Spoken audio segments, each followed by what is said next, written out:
Hello, everyone. It's Shane Kanto, your Wasteland reviewer, and welcome to the Wasteland Watchlist here on the SPM Crew Podcasting Network.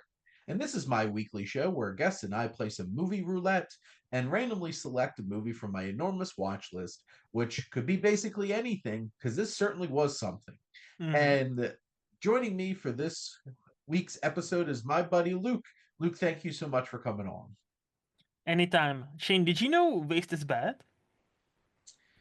I didn't until I watched this TV newscast that got nominated for Best Documentary Short at the Academy Awards, which is why it was on my watch list. Because Mm. if it has been nominated for an Oscar, it's on there. Mm. Um, and this is The Killing Ground from 1979, this 48-minute TV newscast special directed by Tom Priestley and has Britt Hume. So, a Mhm. little backstory. So, I grew up in a Fox News home.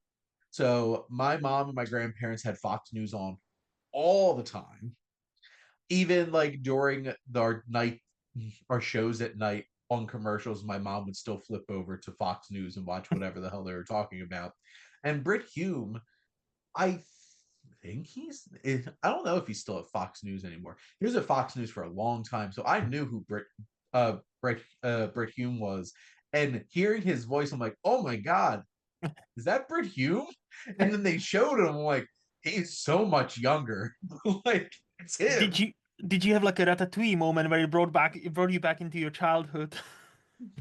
Yes, instead of eating ratatouille, it was me consuming Fox News with my mom. It just had that kind of moment. Yep. But no, this is the Killing Ground examines toxic waste. Its effects on human health and failures by government agencies and chemical companies to keep it contained. Oh boy, is this also topical? This episode's coming out much later into. We're recording this in early February, just for context. A lot more can happen over the next couple months before this episode comes Can out. you imagine? But I have a sinking feeling that there's going to be a lot less regulations by the government on chemical waste dumping by the time this episode comes out. But yes, this before I dive in anymore. Look, what are Mhm. your general thoughts? And especially from somebody who's not from America. I thought, why are we watching this? And I was like, oh, this wasn't nominated because it literally feels like a segment from 60 Minutes, right? It's an It hour more or long. less is. Yes, except it's ABC News, if I'm not mistaken. So, but I don't know. Maybe 60 Minutes is on ABC because I'm not American. You tell me. But I was like, oh, it was nominated for an Oscar. I now understand. And then I'm like, Yep. it's wild to me how many things have changed in like 80s and 90s, and now we are kind of seeing that kind of like rolling back and Mhm. people the protections being in place for you know, this chemical causes this, this chemical causes this chemical is linked to this. And now we have people, or you guys have people in government that tell you that vaccines are dangerous. And I'm like, yeah, we've been a bit spoiled. So it's kind of fun. It Well, was, and I yeah, feel just to throw it in a point too, and I think this is important that I think this is important context to humanity that makes this make more sense. yeah. Why do we invent vaccines? Why do we invent regulations? Because stuff happens, hurts Hmm. a lot of people, and then we're afraid.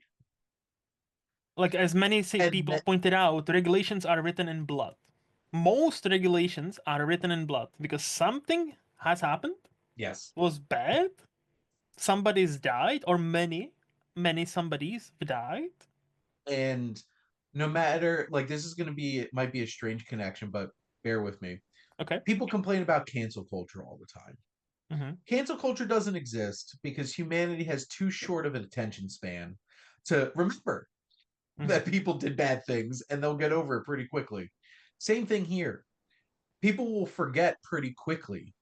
It only takes like a generation to be Yep. like, well, I never had any like dealing with any weird mutations because of chemical waste. How bad could chemical waste be? And after a while, people forget how bad those things can be. And Mm-hmm. then they're like, we don't need these regulations. And then you take away those regulations, and then another generation away, bad stuff happens. And Mm-hmm. then it's a vicious cycle because people just, refuse to learn lessons. And I feel like the fact that this came out in 1979 and that this is going to be a new reality, like toxic waste does a lot of horrible things to people. And And like even they point out, they you don't. I think the most dangerous part about this specific issue, they pointed out several times. You don't see the results until like 20, 30 years from then, right? It's not instantaneous. So like if somebody rolls back some regulations, you don't see you don't see like any kind of problem, quote unquote, next week or next month. It takes generations, but mm, that's the most dangerous thing about this specific issue. It's not anything that's visible straight away, but it will fuck you up eventually. well, my wife had very little health issues until high school Hmm. and had like a tumor and had all these things. And she grew up near a super site Hmm. for like stuff like this. And it notoriously caused a whole bunch of things like and serious health issues happening to people. And now Hmm. my wife has health issues out the wazoo. And it's like this kind of stuff can drastically affect things. Like to stop harping on the general topic and more Hmm. about the film. Yeah, This is not going to be a movie that you just casually throw on to watch because even if you love documentaries, like this feels like you're watching the news. Like 100%. 100%. Like I felt like I was sitting there on like a Friday night when my grandparents still had Fox 29 on, thinking about all the news stories that were coming on. And you have somebody walking down the street with a microphone talking in this tone. And this is bad things happening. It's like it's that exact feel because Britt Hume literally did that in this documentary. Like he's walking down like a little stretch with the microphone and everything and just talking at the camera. And obviously it has a lot of weight. Hmm. It's an important thing to watch. It's just from a technical standpoint, this doesn't have a whole lot of interesting things to do from like a technical standpoint in a film and really does lean into those like tropes of how you structure a newscast. Hmm. But obviously, it's still really important stuff that they're tackling and talking about. So it's important for you to watch stuff like that and never forget. In a weird way, like its biggest flex or its biggest kind of like a advantage, it's its also biggest downfall because it's literally just a news stretch into 50 minutes. But given it's non-flashy, it's very news-like, gives you the facts, gives you everything you need to know in a very, straight to the point. No bedazzling here, no fancy editing here, no fancy music. Not like, I think that's maybe why there's a disconnect between. Well, first of all, it's from 1979, so like we know those problems have now multiplied. That's a one Mm, thing for me at least. But a second thing is, imagine this today. There would be like, how many quick edits would there be? How many sound effects, different sound effects would there be? How many fancy schmancy graphics would there be? This again, it gets to you in a way where it's like, yeah, it's just a news, or that's for 50 stretched to 50 minutes. But because of that, it kind of feels boring.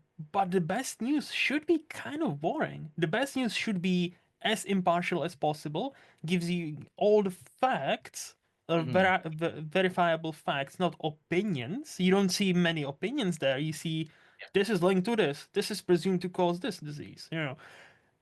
And then it's up to you. What are you gonna deal with that? Like, when they show these are the sites that are suspected, like, in this, and they're like a list, and it keeps on going, and keeps on going, and keeps on going, and I'm like, and this was in 1979, right? there's definitely more now, I was gonna or at say, like, least in the years since, there's how definitely many, yeah, in 50 years from then, now, like, or 40, quick math, like 45. how, yeah, how many, almost 50 actually, yeah. I still have 2020 here. I don't know, but like it's We're all stuck in a time loop back in correct. 2020. So I think that that's the biggest advantage is also its biggest disadvantage because it doesn't have the fancy, bells and bells and whistles and all that glitter. It just feels very to the point. Like even John Oliver, when he gives you some bad news, he knows how to pack it up. So it's like, the 20-30 minutes you watch John This Oliver is show. just it. Correct. Like Yes. they deliver the information in a very straightforward Mm-hmm. and like it doesn't sensationalize the emotion of the situation. Correct. And this this film as a film brings a lot of thoughts to my head about just the evolution of regulation, but also news, like Mm-hmm. you're pointing out. Like I just think about Anchorman, the Legend Continues, where it's Yep. like, and now for our 16th puppy video of the night. And they win the ratings because it's all like American puppies. Yep. And like that's the 24 news hour news changed things because Mm-hmm. it's no longer news that you tune into for a select like this part of my day is to see what's going on in the world. It's not entertainment, it's for me to get information. Yes. News is entertainment now. Mm-hmm. And this feels like a newscast well before news Mm-hmm. became entertainment. And to be frank, news shouldn't be entertainment. I don't know if that's a controversial opinion to throw out there, No. but I don't think news should be entertainment. But the thing is, when you're dedicating a whole entire network to news, you need ratings. So then you have to do things that are going to get. And then that's kind of to the detriment Mm-hmm. of said Yep. news. Yep. So I don't know. Just throwing that out there. So this film has some very interesting greater context to it. Mm-hmm. Um, like would I ever watch this again? Well, one, no, because it was depressing. And two, it was just a newscast, so I don't casually just look up old newscasts and watch Me them. neither. But it is interesting because a couple of the Academy Award nominated documentary shorts are new, like they're from news. Like Mm-hmm. there's like a New Yorker Mm-hmm. produced film that's nominated this year and stuff like that. But like this literally was a newscast. Like Yeah. this aired on TV and was framed that way. And it's interesting the kind of attention stuff like this used to get. Mm-hmm. Because now, do you think anybody would consider any news of any kind of artistic value or meaning at this point? I wouldn't, to be honest. Because or at least let me reframe that comment.